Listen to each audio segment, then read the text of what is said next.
Kile ambacho hao wapumbavu ama mabinti wafumbavu walikosa kujua ni kwamba ufalme wa Mungu tayari uko ndani yao, maana wako na Roho Mtakatifu, wako na taa tayari, na walifaa kutumia huyo Roho Mtakatifu ili wapate nguvu mpya, maana Roho Mtakatifu ndiye anatoanga nguvu, ndiye source of power.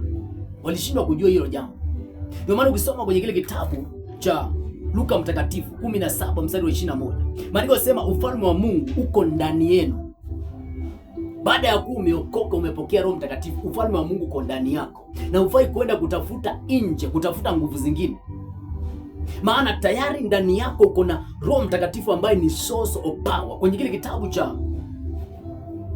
Matendo ya Mitume 1 na mstari wa 8, maandiko yanasema mtapokea nguvu akiisha kuajilia juu yenu Roho Mtakatifu, nanyi mtakuwa mashahidi wangu kati ya Yerusalemu na Yudea na Samaria na hata mwisho wa ulimwengu. Mtapokea nguvu. Kwa hivyo walishindwa kujua au wanawake wapumbavu ya kwamba tayari wako na nguvu ndani yao, wako na Roho Mtakatifu ambaye anaweza akagenerate power kutoka ndani yao. Wakaenda kutafuta nguvu mahali kwingine, wakaenda kutafuta mafuta nje. Bwana Yesu asifiwe sana. Wakatoka kwenye ukumbi, wakatoka kwenye chumba ambacho hapo ndipo bwana harusi alikuwa anakuja kufanyia sherehe, kufanyia harusi. Wakatolewa pale. Kitu kimoja, baada ya kuwa umetoka, baada ya kuwa shetani amepata nafasi kwenye maisha yako, shetani huwa anakutoanga kwenye position ama kwenye nafasi ile ambayo Mungu angekutana na wewe, nafasi ile ambapo Mungu angekutana na wewe ili akufanyie muujiza wa kipesa, akupe hiyo biashara, akuingize kwenye ndoa yako vizuri. Anakutoa kwenye nafasi ile ambayo unaweza ukakutana na Yesu akakutendea muujiza. Ndio maana ukisoma kwenye kile kitabu cha Mwanzo mlango wa 3 na mstari wa 9, wakati ule Mungu alipokuja kwenye bustani ya Edeni, anamuuliza Adamu, uko wapi? Ina maana Adamu tayari alikuwa amejificha. Mungu si eti kwamba anauliza hii swali kwa sababu hapo anajua mahali Adamu yupo. Alikuwa anajua Adamu yupo mahali yupo, maana God is all knowing. Lakini alikuwa anataka tujifundishe ya kwamba shetani ukimpea nafasi kwenye maisha yako, anakutoanga kwenye nafasi, kwenye position of acceleration, kwenye nafasi ambayo ungemiliki baraka zako. Anakutoa kwenye hiyo nafasi na anakupeleka mbali na uwepo wa Bwana. Wale wanawali wale wanawali wenye busara, wazo lao ni nzuri. Wanawaambia au wapumbavu ya kwamba tokeni ili muende mkanunue mafuta.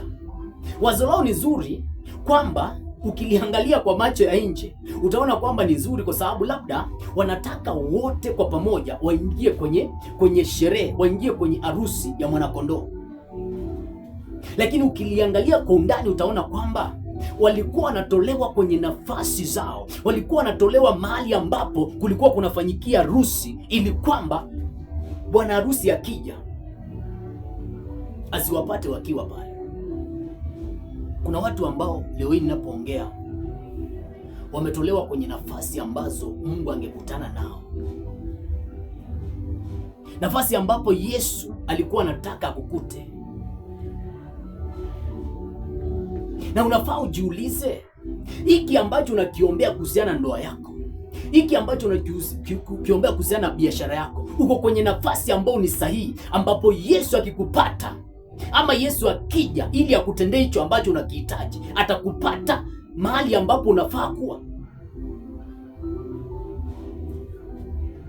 Yesu akija leo hii atakupata unafanya ile kazi ambayo alikuitia. Atakupata ukiwa kwenye kile chumba chako cha ndani ukiomba. Atakupata ukiwa unasoma ile Biblia yako umechorea mistari. Bwana Yesu asifiwe sana. Ama atakupata ukiwa unasoma katiba. Napoongelea kuhusiana na kusoma katiba, usielewe vibaya.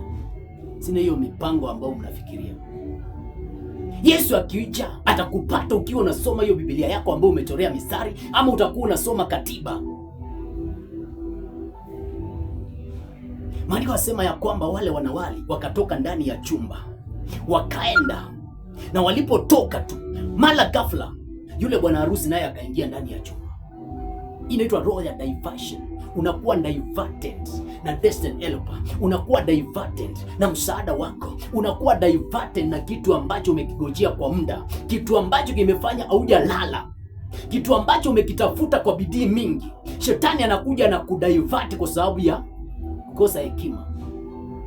Kwa maana maandiko yanasema watu wangu wanaangamia kukosa maarifa.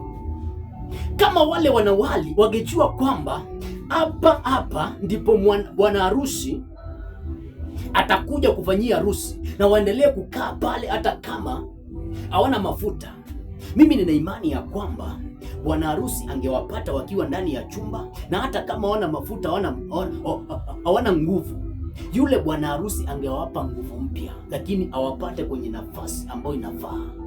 Position of acceleration. Nafasi unaokaa ni nafasi gani?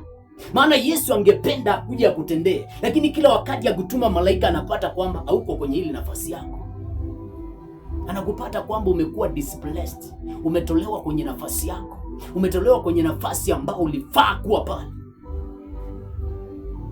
Bwana Yesu asifiwe sana. Nataka nirudie ule mstari tena.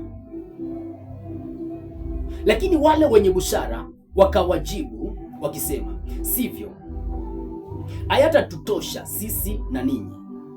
Afadhali shikeni njia mwende kwa wauzao mkajinunulie. Bwana Yesu asifiwe. Mstari wa 10 nasema hivi: na hao walipokuwa wakienda kununua, bwana harusi akaja, nao waliokuwa tayari wakaingia pamoja naye harusini, mlango ukafungwa. Maandiko yanasema waliokuwa wamejiandaa, waliokuwa wameandaa roho zao, wakati ule bwana harusi alipokuja akawapata kwenye nafasi, kwenye position ambayo inafaa. Maandiko yanasema ya kwamba akaingia ndani ya ukumbi, ndani ya chumba cha harusi, bwana harusi, na chumba ama mlango ukafungwa. Singependa kwenye maisha yako kitu kama hiki kikutokee, kama kile kilitokea wanawake wapumbavu, lakini nimekuambia uangalie vitu vitatu ambavyo hivyo vitu unafaa kuwa makini navyo ili kwamba kitu kama hiki kisije kikakutokea. Jambo la kwanza, usije ukawa mpumbavu. Tafuta sana kuwa na hekima kuhusiana na ufalme wa mbingu, lakini pia tafuta sana kuwa na hekima, kuwa na nguvu za kutosha kwa ajili ya kukutana na mwanakondoo. Bwana Yesu asifiwe sana. Haleluya. Lakini pia usije ukasinzia, usije shetani akakupiga na usingizi wa kichawi ukajipata kwamba unasinzia, ukajipata kwamba, Bwana Yesu asifiwe sana, usije ukajipata kwamba unasinzia kiasi kwamba ulifaa kuamka ukaangalia taa zako, ukaangalia taa yako, ukaangalia roho yako, condition ya roho yako, ya kwamba unaweza ukampokea Yesu ukaokoka ama umeokoka, vitu kama hizo. Lazima usije ukasinzia ukalala, maana ukilala hapo ndio shetani anakuja kupata nafasi kwenye maisha yako. Bwana Yesu asifiwe sana.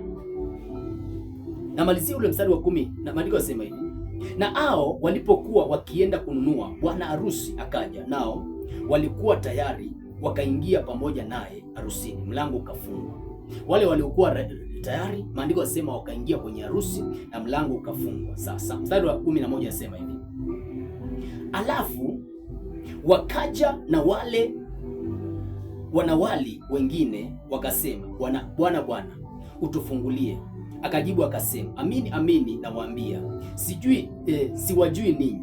Basi kesheni, kwa sababu hamjui siku wala saa. Yesu anamalizia anasema ya kwamba wale wanawali wengine walikuja baadaye wakamwambia, Bwana, tafadhali tufungulie. Ina maana Yesu alikuwa anawasikia kabisa. Lakini Yesu anawaambia, mimi sikuwajua. Anatuambia sasa kesheni, kwa sababu hatujui siku wala saa. Anayekudanganya kwamba Yesu anakuja kesho ama kesho kutwa, ujue huyo mtu anakudanganya. Cha kufanya wewe endelea kukesha ukimtafuta Bwana, maana hujui siku wala saa ya kuja kwa mwana wa Adamu. Kwa hivyo barikiwa sana, somo limekuwa refu. Ningeomba sana kama umesikia hii somo na hujaokoka. Pokea Yesu kama Bwana na Mwokozi wa maisha yako, itakuwa bora zaidi.